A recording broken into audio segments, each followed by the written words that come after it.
మోకాల నొప్పులకు ఎటువంటి సర్జరీ లేకుండా ఎపియాన్ పెయిన్ క్లినిక్ అందిస్తున్న అత్యాధునిక చికిత్స.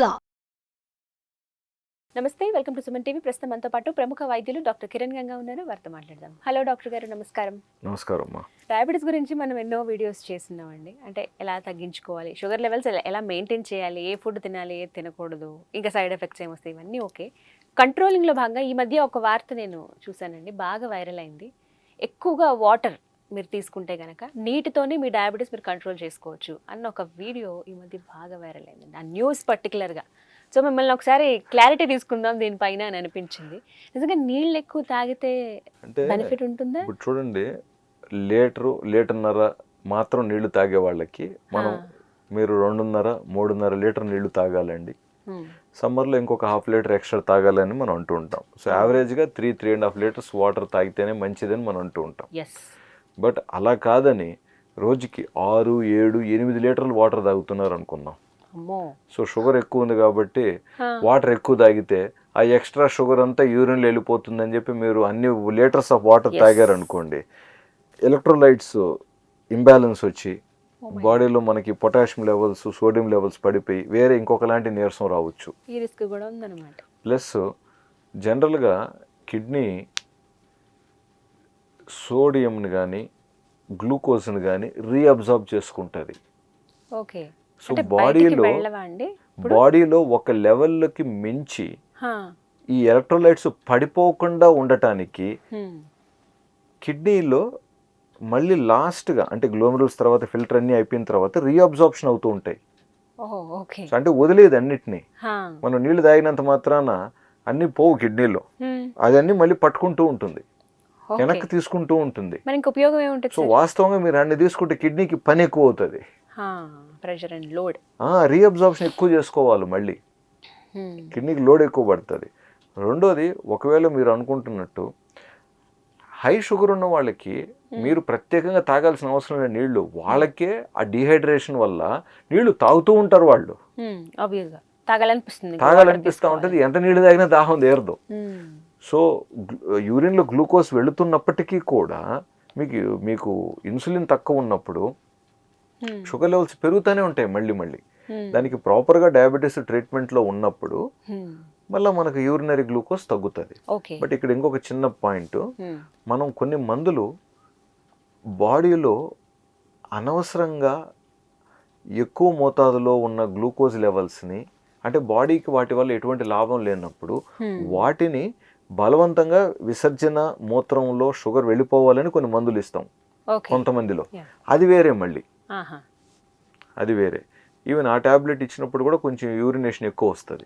సో దాని తగినట్టుగా వాటర్ తాగాలంటాం మళ్ళీ, లేకంటే అక్కడ మళ్ళీ యూరిన్ ఇన్ఫెక్షన్ వచ్చే ఛాన్సెస్ ఉంటాయి.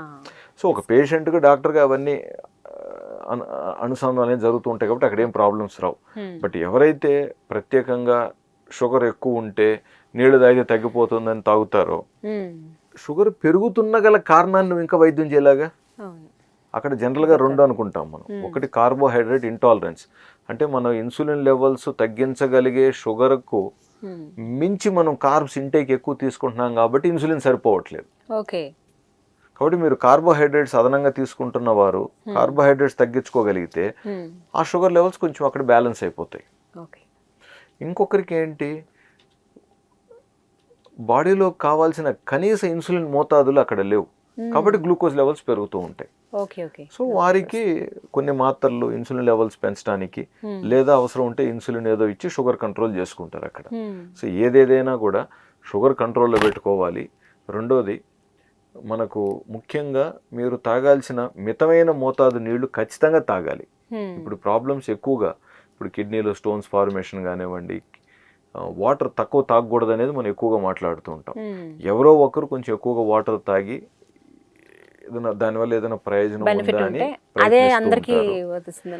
సో ఎవరైనా కూడా చెప్పేది ఏంటంటే, వాటర్ మనం ఒక దినంలో తీసుకోవాల్సిన కనీస మోతాదు వాటర్ని ఖచ్చితంగా తీసుకోవాలని మనం మాట్లాడుతున్నామే కానీ ఎక్కువగా తీసుకోవాలని కాదు. మీరు 5-6 లీటర్ల మినిమం ఎంత సార్? నార్మల్ గా ఎన్ని లీటర్ తాగితే మంచిది అంటారు? జనరల్ గా కొంతమంది వెయిట్ బట్టి కూడా చెప్తారు కదా సార్.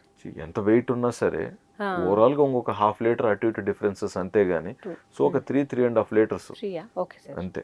అంతకుమించి మనము ఇప్పుడున్న సందర్భాలలో ప్రత్యేకంగా మనం దాని గురించి ఆలోచించం. లేదు ఎవరన్నా మంచి ఎండకు పనిచేస్తూ బాగా చెమట అయిపోతూ ఉంటే వాళ్ళు కొంచెం ఎక్స్ట్రా తాగుతూ ఉంటారు వాటర్, అది వేరే విషయం. అది వాటర్ టేకింగ్ టైం కూడా ఇంపార్టెంట్ అంటారు కదా సార్, ఎలా తీసుకోవాలి ఈ 3.5 లీటర్ల నీళ్లు ఒక రోజులో ఎలా తీసుకోవాలి? ఇప్పుడు మార్నింగ్ లేచిన వెంటనే 1.5 లీటర్ వాటర్ వరకు మంచిది మనకి. బ్రేక్ఫాస్ట్ అయిపోయిన తర్వాత లంచ్ లోపు ఇంకొక 1 లీటర్ వరకు, అదేవిధంగా లంచ్ అయిపోయిన కొంతసేపు తర్వాత నుంచి సాయంత్రం లోపు ఇంకొక లీటరు, అడిగి ఆల్మోస్ట్ మనకు 3 లీటర్స్ వాటర్ వచ్చేస్తుంది మనకి. సాయంత్రం తర్వాత నేను ఇంటికి వచ్చి వాటర్ ఎక్కువ తాగుతానంటే ఇంకా రాత్రిలో మళ్ళీ మూత్రం వస్తూ ఉంటుంది, మూత్రం లేచినప్పుడల్లా నిద్రభంగం అవుతూ ఉంటుంది, ఇవి కొంచెం కరెక్ట్ కాదు మళ్ళీ. ఓకే, ఇదొక మేజర్ ప్రాబ్లం. అంటే ఈ నీళ్లు తాగే దగ్గర కూడా సార్ కొంతమంది గోరువెచ్చటి నీళ్ళు తాగమంటారు, కొంతమంది హాట్ వాటర్ తీసుకోండి మంచిదని అంటారు. వేడి నీళ్ళు ఎప్పుడు పడితే అప్పుడు అలా తీసుకోవద్దు, ఓన్లీ ఎర్లీ మార్నింగే తాగాలి, నైట్ డిన్నర్ అయిపోయిన తర్వాత తాగాలని కొంతమంది అంటారు.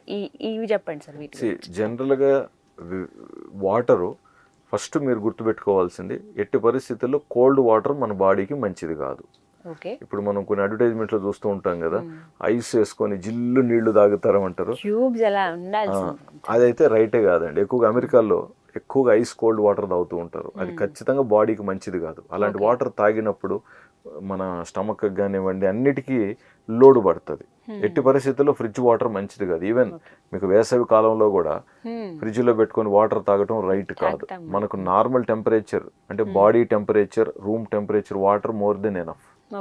చలికాలంలో అంటే రూమ్ టెంపరేచర్ కూడా చల్లగా ఉంటుంది కాబట్టి కొంచెం వెచ్చగా వాటర్ తాగితే బెటర్. వెచ్చగా వాటర్, ఇప్పుడు మనకు మూత్రం విసర్జనం అది ఏ ఉష్ణోగ్రతలో ఉంటుంది, మనం తాగే వాటర్ కూడా అదే ఉష్ణోగ్రతలో ఉంటే అడిగి న్యూట్రల్ అది. సో మరీ వేడి వద్దు, మరీ చల్లదనం వద్దు, కాకపోతే కొంచెం వెచ్చగా తాగొచ్చు వాటర్, కొంచెం బాగా అనిపిస్తుంది కొంచెం వెచ్చగా తాగినప్పుడు. బట్ అలాగని కాలే వాటర్ ఎవరు తాగలేరు, కొంచెం చల్లారిన తర్వాత తాగుతారు. కాబట్టి బేసిక్ కామన్ సెన్స్ ఏంటంటే కోల్డ్ వాటర్ రైట్ కాదు. కొంతమందికి చూడండి, ఒక గ్లాసు పొరపాటున కోల్డ్ వాటర్ తాగినా కూడా ఇమీడియట్ గా వాళ్ళకి సైనసైటిస్ రావటం కానివ్వండి, లేకపోతే దగ్గు రావటం కానివ్వండి, ఇష్యూస్ అవుతూ ఉంటాయి అన్నమాట. ముఖ్యంగా గొంతు రాసిపోవటం కానివ్వండి ఇబ్బందులు అవుతూ ఉంటాయి. సో ఏదేమైనప్పటికీ కూడా కోల్డ్ వాటర్ అనేది మంచిది కాదు. కొంచెం లూక్ వామ్ వాటర్, కొంచెం వెచ్చగా వాటర్ ఉంటే మనకు తాగేటప్పుడు కంఫర్ట్ అనిపిస్తుంది. చాలా మంది నేను తాగలేను అనుకుంటారు, కానీ ఒక్కసారి వెచ్చని వాటర్ తీసుకోవటం అలవాటు అయితే చల్లని వాటర్ తాగలేరు వాళ్ళు, అది పాయింట్ అనమాట.